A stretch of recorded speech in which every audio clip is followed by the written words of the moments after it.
business or company looking to stand out in a crowded advertising market? Looking to reach the real auto enthusiast? Well, you found it. You're listening or watching in real time, and so are your fellow enthusiasts. The In Real Time Car Show now reaches 500,000, and we can put together a marketing plan that will engage them in your product, business, or service. To get the tires rolling, just shoot us an email to our marketing director, Jeff Zekin. His address is jeff@nwheeltime.com. From Studio A in Texas, USA, it's the award-winning In Real Time Car Show this week. Inside our new car showroom, the Fiat 500X and the Jeep Gladiator. We'll give you an in-depth review of each. You'll also get this week's automotive news, Conrad's Car Clinic, This Week in Auto History, and later, NHRA Top Fuel driver Fast Jack Beckman on his win at the U.S. Nationals and his new car show.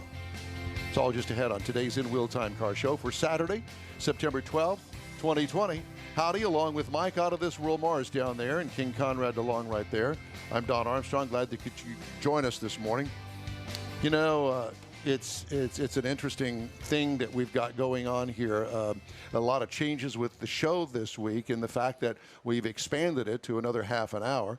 And I've tried to do a bosun's job here and get everything all prepared. And clearly, I haven't done a very good job. We didn't say a thing. I'm trying to figure out what does bosun have to do other than your passion for watching Below Deck Mediterranean. I love Below Deck Mediterranean. I'm not sure what that is. That. Yeah. Well, it's a reality show, and it's kind of like the Kardashians on water. Not that I've watched the Kardashian show. So these are boats that have a huge bow. No, bow's the front. What's the stern? A huge stern. You know, I'm not sure that I've actually compared it to that, but I know that you just did, and I'm glad that you've noticed, because clearly. And I found out this week that the Kardashians have announced that they are not going to have a show any longer after next year. So you do follow them? No, just the news. Just the news. I don't follow them at all. But anyway, Below Deck Mediterranean, it's one of my little things that I watch occasionally, every Monday, 8 o'clock on Bravo. Yes. You know, I love starting off the show when it goes right off the track. Is Mike Satterfield over the rails? He's not? He is, but he's not. Okay. Well, so we'll get him there in just a couple of seconds. All right. No, well, we do have plenty of news that I didn't get in the first segment, so I thought that I would do a recall here because it's car-related as opposed to talking about Below Deck Mediterranean. Hyundai and Kia recalling more than 180,000 vehicles here in the U.S. because of problems with the anti-lock brake system. You have a Hyundai, don't you?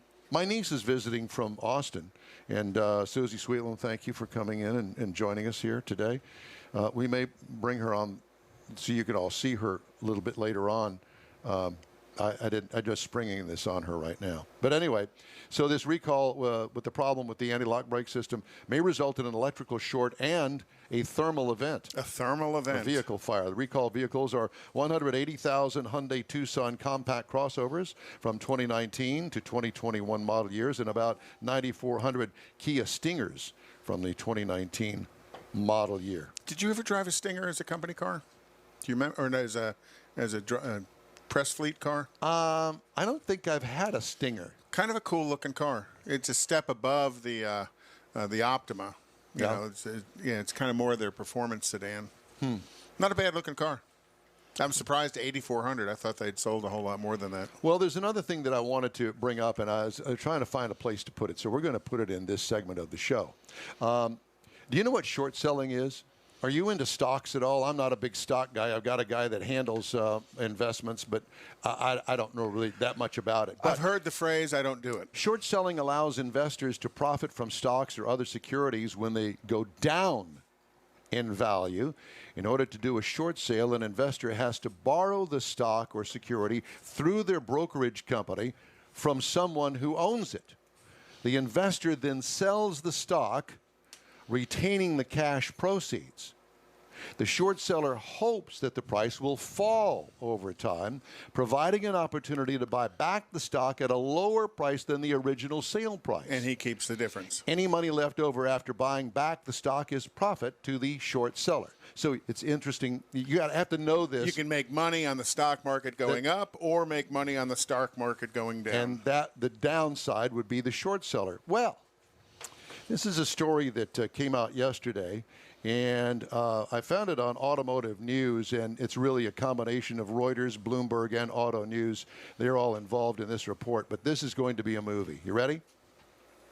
Nikola Corporation, the startup EV maker that this week announced a multi-billion-dollar joint venture with General Motors, said yesterday it could take legal action against short seller Hindenburg Research, which accused the company of being a fraud in a scathing report on Thursday. The company also said it intended to bring the actions of the activist short seller together with evidence and documentation to the attention of the U.S. Securities and Exchange Commission.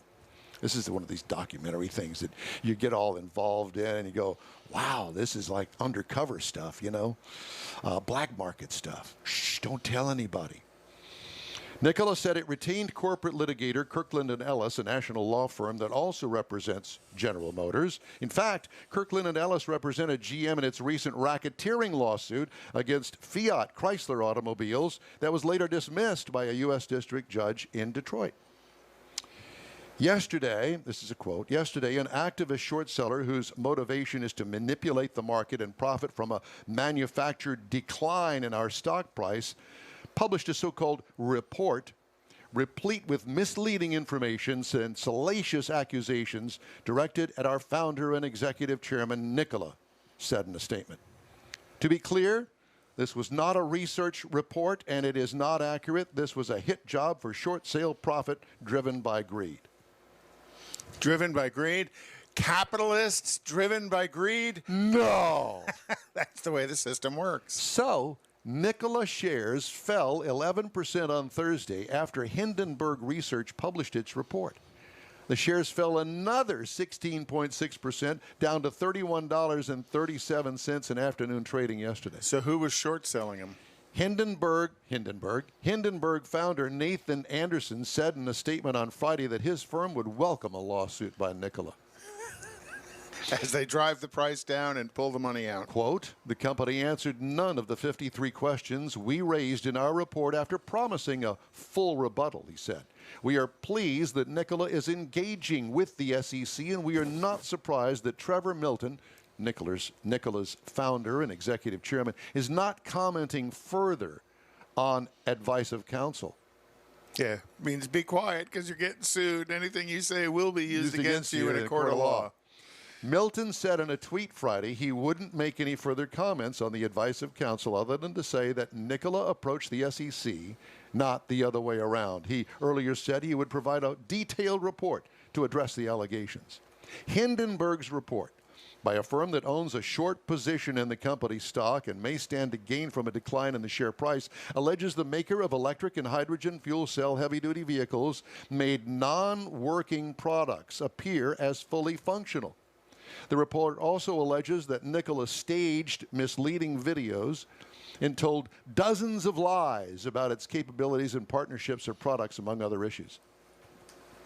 Nikola has been vetted by some of the world's most credible companies and investors, the truck maker said in a Thursday statement to Bloomberg News. They said, we are on a path to success and will not waver based on a report, blah, blah, blah. It is an ugly, ugly thing that is going on because all of this electric stuff that's going on in the world today, everybody and his mother is going electric or trying to get a piece of it as well. Build electric, and it is just an incredible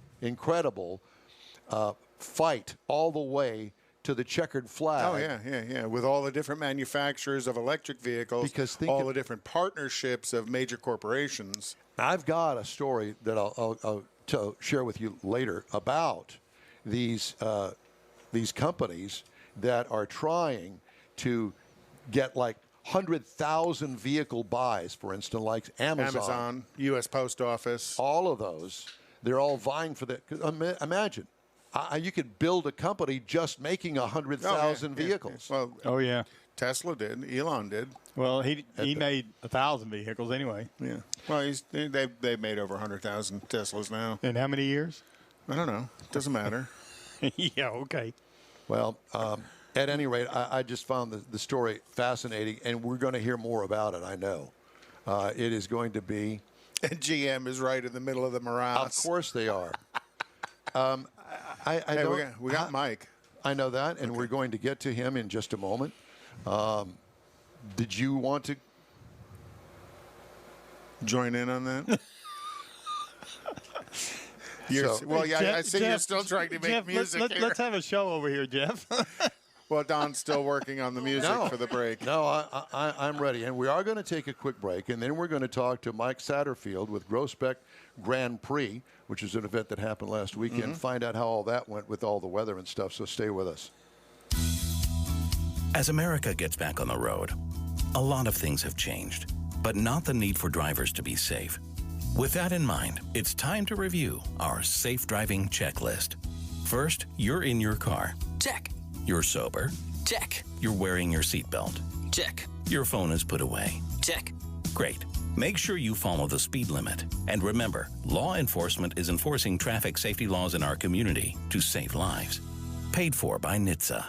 Advance Auto Parts and CarQuest present the inaugural Texas Truck Challenge with $10,000 to the winner this Saturday night at Houston Motorsports Park. Gates open at 5 and the first 300 fans get a free souvenir cap. The commemorative Air Force flyover and racing go at 6. Wear your mask. We've got social distancing and sanitizer. Enjoy dollar hot dogs and dollar beer. Advance tickets online at NASCARHouston.com. This Saturday night, gates at 5, racing at 6, Houston Motorsports Park for the inaugural $10,000 Texas Truck Challenge.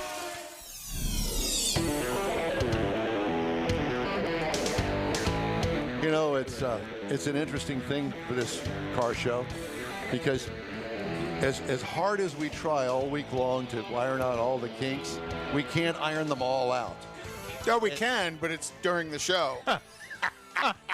Yeah, it's kind of like a Mars with the video, you with the audio, me with and Jeff shiny things, and Jeff over there is switching video, and thank God he is. And cousin Susie over here. And yes, and that's my niece. Niece. Yes. Niece, cousin. So last week was an event called the Grosbeck Grand Prix. The inaugural Grosbeck Grand Prix. In Groesbeck, Texas. I didn't know where that was.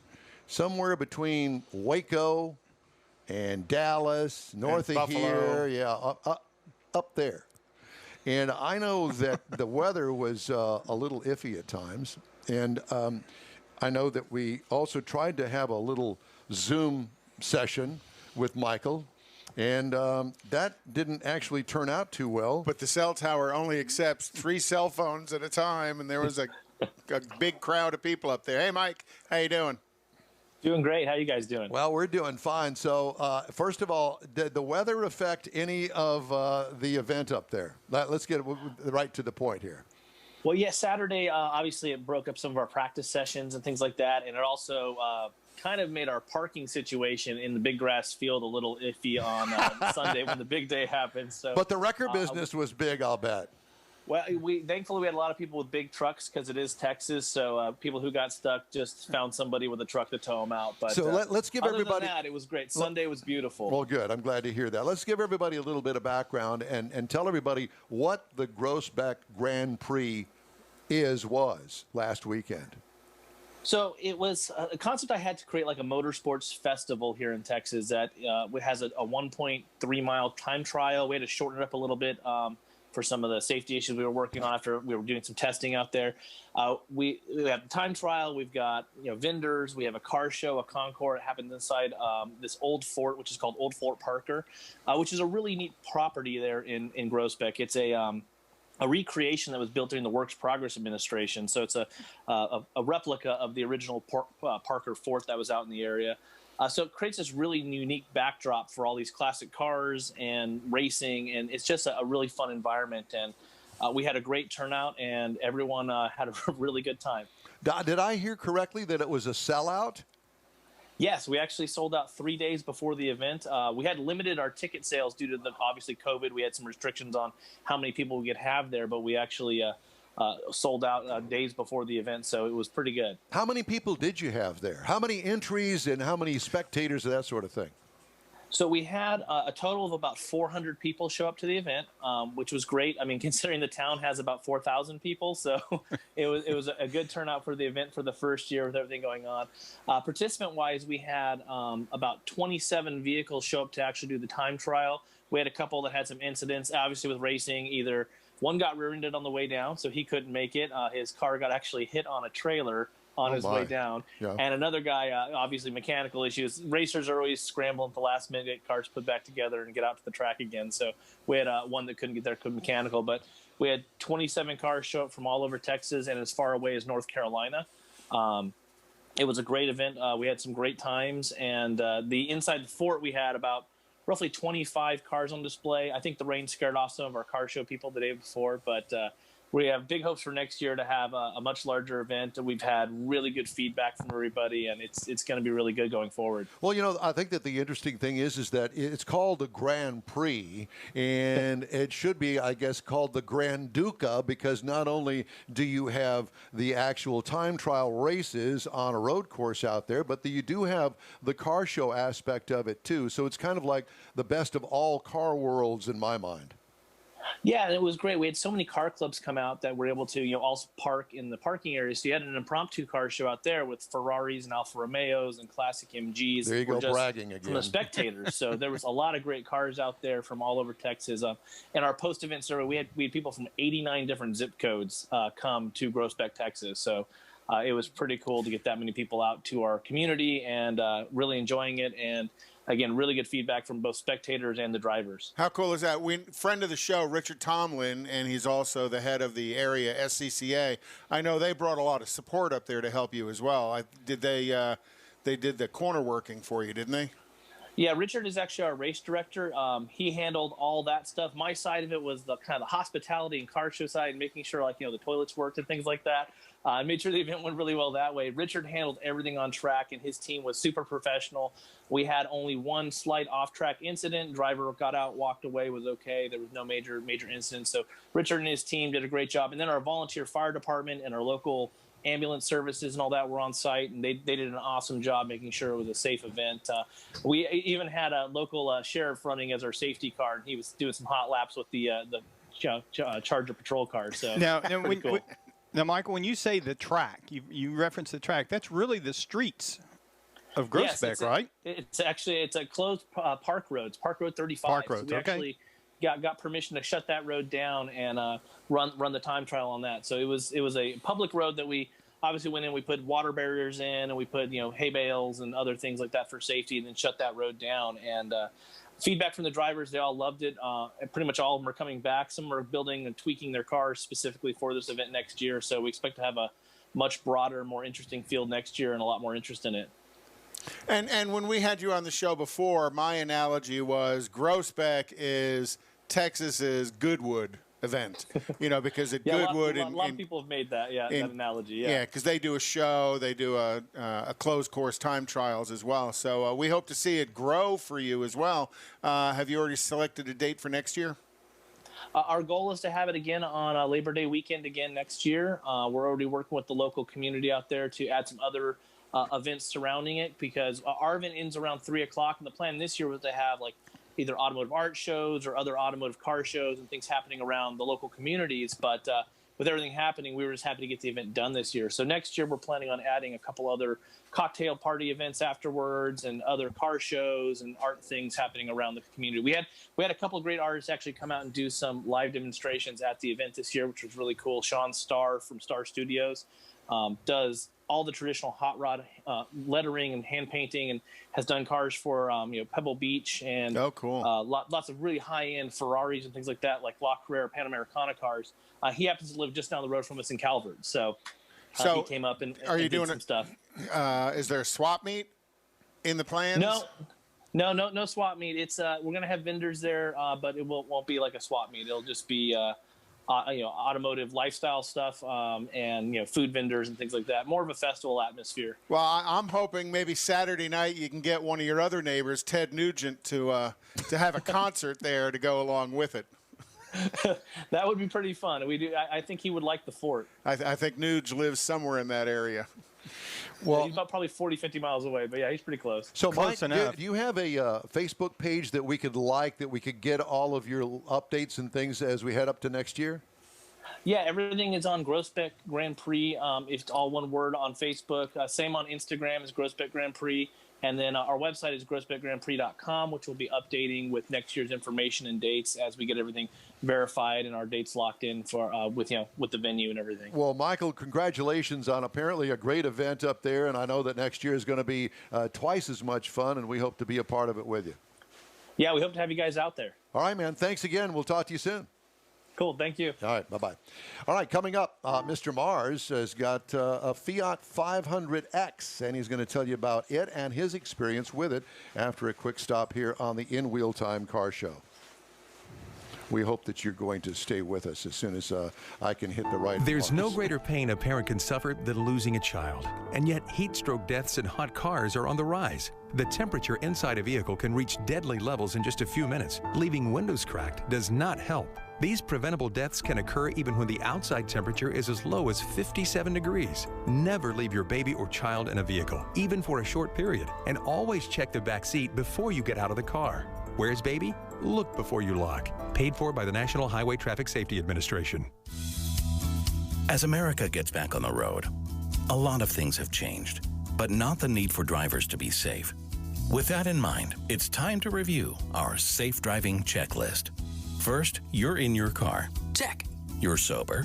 Check. You're wearing your seatbelt. Check. Your phone is put away. Check. Great. Make sure you follow the speed limit. And remember, law enforcement is enforcing traffic safety laws in our community to save lives. Paid for by NHTSA.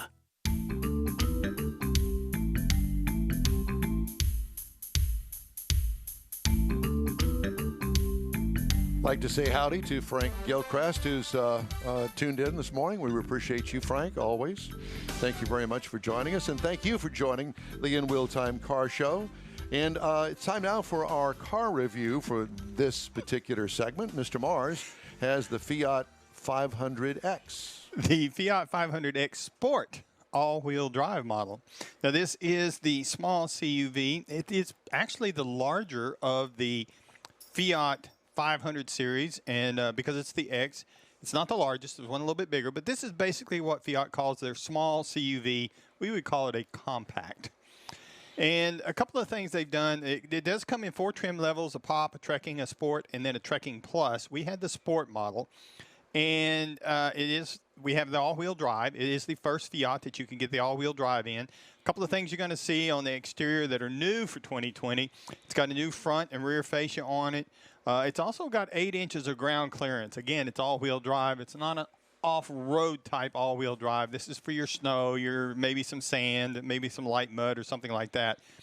But it'll give you a little bit of extra ground clearance to clear through those kind of areas. You're going to find LED headlights up front. You're going to find the LED fog lights, daytime running lights, and the tail lights. And the new thing it's got going for you again this year is it's got body color side moldings on the Sport model. So it really kind of makes it look a little different with all the red that we had on the vehicle that we were driving. Now, it has the dual pane power sunroof on it, which it basically takes out the whole roof and makes it a big sunroof.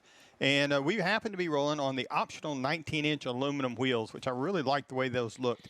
The thing I like of driving this vehicle, I like the way when you sit in it, it's got a lot of glass. You set upright in it, or I feel like I'm sitting upright more like in a truck. And I've got a great expanse view here. My viewscape, I love the way it drives and it looks.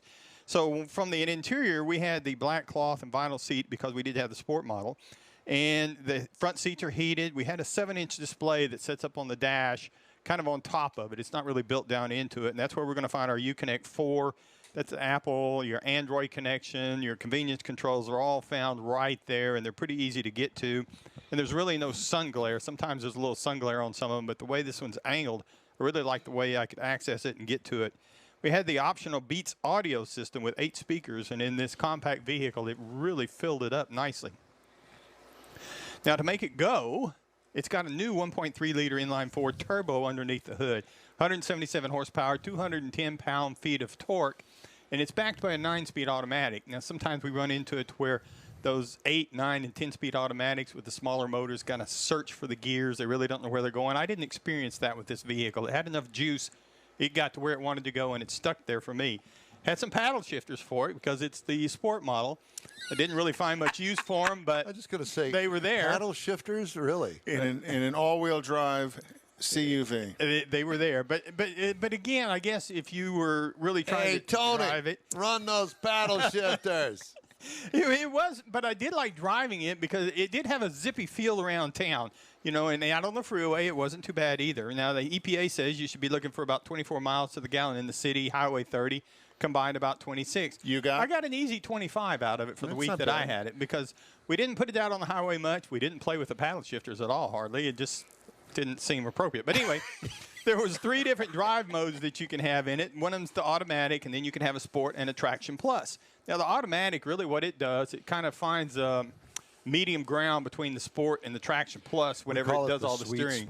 Sweet spot. Yeah, it finds a sweet spot for all the good stuff, and that's really where I left it. I didn't find much. You have to say it, like, sweet spot. Sweet spot. Yeah. Thanks, I'll have to practice. I'm not really. I'll have to. I'll show where you are there. Please don't. And so I did find, again, around town a zippy feel to it. It's a nice, comfortable ride. The steering was pretty responsive. It wasn't go-kart like, but, it was a nice driving vehicle. Now, if you're looking for something to compare it to, you're probably going to look at maybe a Mazda CX-30, maybe a Mini Cooper, or even a Honda HR-V. And again, the base Fiat 500X is going to start at $24,590. Now, a sport base 500X that we were driving starts at $26,895. Still under 30 grand. Was under 30 grand, but we had some options, and a lot of the options do come in groups. You get a premium group, you get a advanced driver assistance group. Yeah. So basically, the MSRP of the vehicle that we were driving, as tested, we loaded up, is $35,895. $10,000 worth of extras. Yeah, there's a bunch there. Most of it is tied up in the technology. So again, now this is a small vehicle, nice driving small vehicle, and definitely a compact SUV, CUV. Yeah. Yep. And the hatchback, I love that. So if you're looking for that CUV, this is one of them you ought to look at. Thank you, Mr. Mars. National events calendar. Lots of stuff going on around the U.S. Well, this weekend is the 35th annual Huntington Beach Concours d'Elegance. Also, this weekend is the Good Guys Colorado Nationals in Loveland, Colorado. Next weekend in Fredericksburg, Texas, is the Fredericksburg Classic Car Show. If people are looking to take a nice ride about 4 hours out to Fredericksburg, it's always a fun place to go. All weekend? Yeah. Well, on the 19th on Saturday, so drive in Friday, spend the night, and drive home Sunday. Yeah. That's right. Then watch our show on your phone. Right. And then in Corpus Christi on October 2nd is the Mustang Fest. And that's going to be the 2nd through the 4th. So that's Friday through Sunday, and that's going to be the National Mustang Show. The Muscle Car and Corvette Nationals is November 21st through the 22nd in Rosemont, Illinois. Just what you want to do is drive your Corvette or muscle car Thanksgiving weekend or the weekend before Thanksgiving into Chicago. So let's drive our real expensive cars into snowy Chicago late in November. Yeah, and I'll break out my bulletproof vest. Thank you. And then Saturday, the 24th of October, is the Japanese Classic Car Show in Long Beach, California. I know you're a fan of the show JDM, which is Japanese domestic market. And when I watch it, I always wear high karate. Oh gosh, please. In your kimono. But, I'm sure that's going to be really going to have a lot of those JDM vehicles are going to be there to show up. And then, November 8th in Houston is the Houston Exotic Auto Festival. Exotic, not erotic, Don. Auto Festival. And that's kind of where Ferraris, Lamborghinis, all that high-dollar stuff is going to show up here in Houston. I'm going to wait for the erotic festival. All right. Well, hey, the In Wheel Time Car Show streams on Facebook, YouTube, and InWheelTime.com. Podcasts are available on Apple Podcasts, Spotify, Stitcher Radio, iHeart Podcast, TuneIn, Google Podcast, and Podcast Addict, among others. The In Wheel Time Car Show continues after this. Do you know?